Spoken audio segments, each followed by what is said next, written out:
But meanwhile, the incessant destruction of a nation's infrastructure willfully has assumed a worrisome dimension, as no sector is spared of this act that has continued to endanger the lives of innocent citizens. This actually formed the basis for a special town hall meeting by the Federal Ministry of Information and Culture to draw greater attention to the trend. Let's hear from Anthony Forson. The setting has a traditional ambience of government interfacing with its citizens. However, the subject matter is crucial.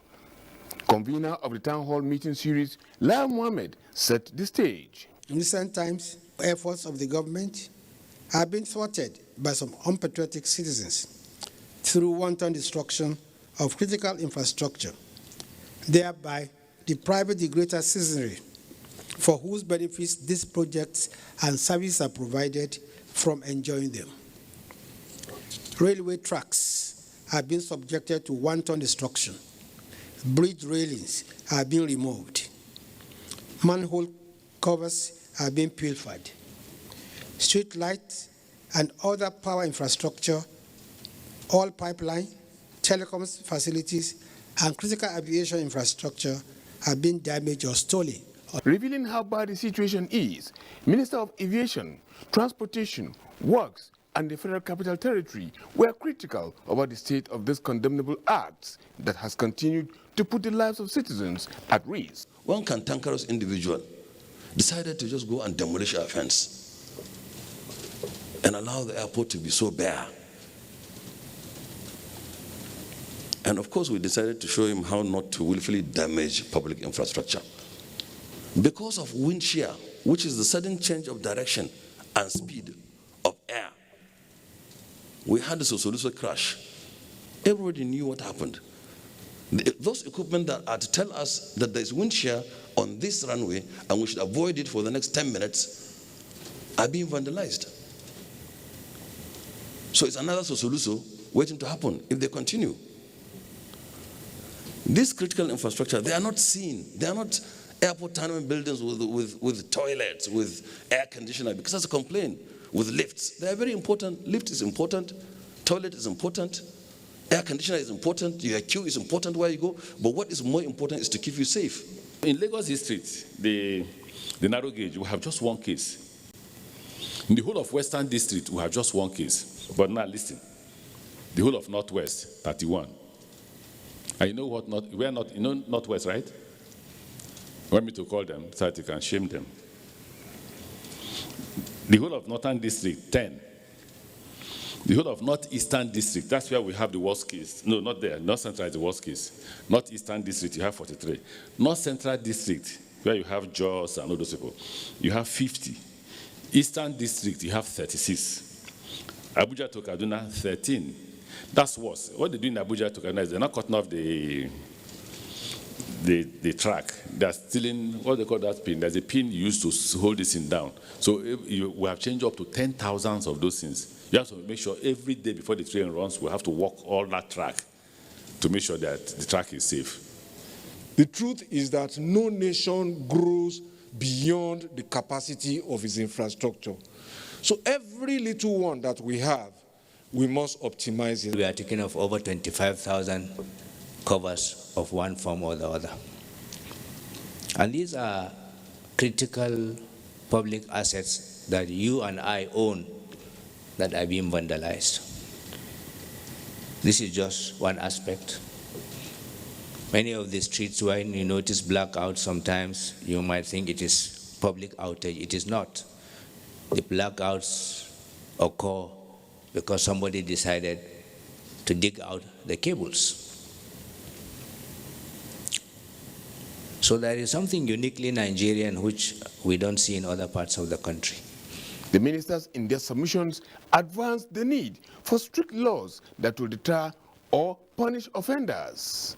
And in a quick response, representative of the Senate President assured that the National Assembly will not hesitate in passing any such bill brought before it into law. The relevant ministries should quickly propose the law they want, whether it is amendment, fresh law, whatever. And I can assure you that the National Assembly will process it speedily. Nigeria has constantly spent billions of naira in fixing or replacing such destructions. In Abuja, Anthony Forson, NTA News. We'll quickly take a break now. Panorama will continue on the network service of the NTA. To stay with us. Nigerians, coronavirus is dangerous. It can kill. When you see this sign, high fever, cough, shortness of breath, drowsiness, pneumonia, don't panic, don't hide, don't embark in self-medication. Promptly visit the nearest medical facility. Report all cases to the nearest hospital. Prevention is key. Avoid contact with infected persons. Avoid crowded areas as much as possible. Wash your hands regularly. Use hand sanitizers. Your life is precious. Stay alive. Live long, live right. This message is sponsored by the Federal Ministry of Information and Culture and the Nigerian Film Corporation. Nigerian Film Corporation, powering possibility.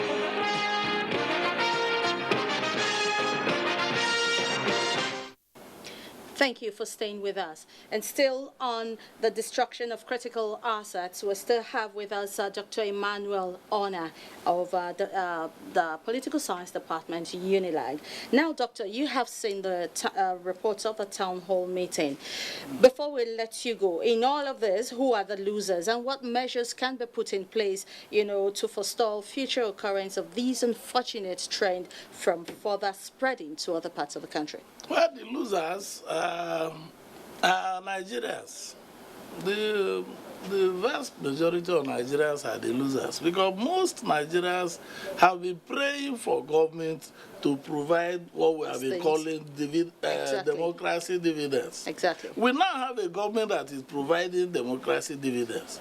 And what we see all over is now sabotage. Sabotage in every form, including this idea of either burning of facilities or stealing of facilities. I don't know, but I think the whole idea might be so that they frustrate the government from providing democracy dividends so that in the end they will say the government has failed. I think this government has done well in providing democracy dividends, and they must have to continue and do that. But in doing that, they must also have to make provisions for coming to terms with this arson and stealing going on all the place. There must be some strict laws. I believe we have laws already. The application must be strictly followed up with, so that anybody that is caught stealing any of these things or burning any of these facilities must be dealt with, in the harshest of ways. Irrespective of who the person Of course. In fact, I don't know what you mean, but if you are meaning that if it is a big man, that's the more reason why we have to deal with them, Thank you very much, Dr. Emmanuel Ona. We know that vandalizing critical assets of the nation is not the way to go about it. You destroying these things, at the end, you still suffer from the consequences. Thank you so much for joining us on Panorama today. Thank you.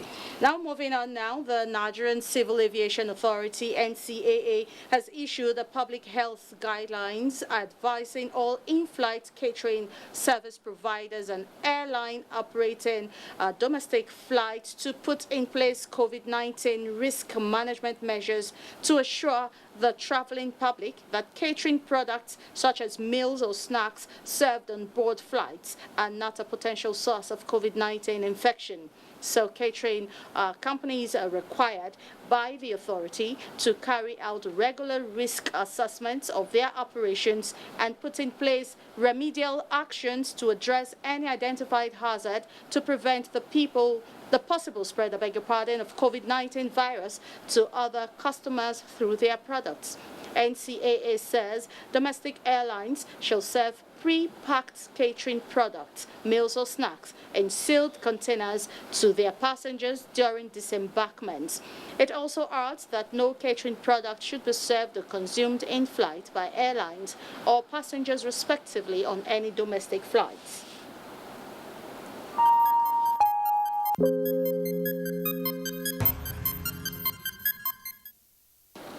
And to the latest on COVID-19 updates. The Nigerian Center for Disease Control, as at the 7th of June 2021, shows that 49 new cases of the coronavirus have been recorded in 5 states of the Federation, bringing the total number of confirmed cases to 166,816 in Nigeria. Out of the new infections, Ondo topped the list with 30 new cases, followed by Lagos with 15, Kaduna 2, while Gombe and Adamawa have 1 case each. A total number of 163,190 persons have been discharged, and sadly 2,117 deaths have been recorded across the country. And that's Panorama. It came to you live on the Lagos Network Center of the Nigerian Television Authority. I am Adeola Komiakere, thanking you for sharing your time with us. Enjoy the rest of your day.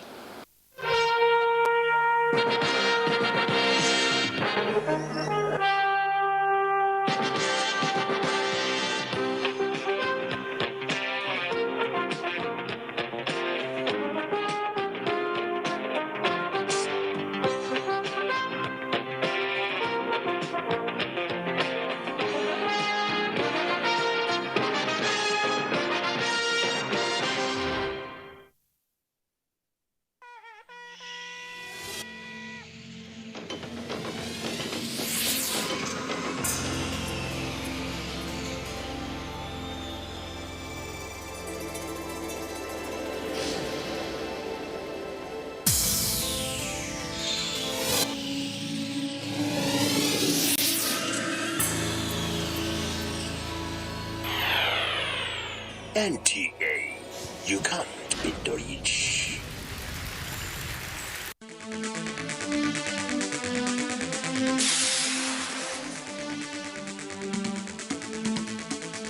NTA Tuesday Live, analytical, in-depth, educative and interactive on national issues accommodating all sides of opinions.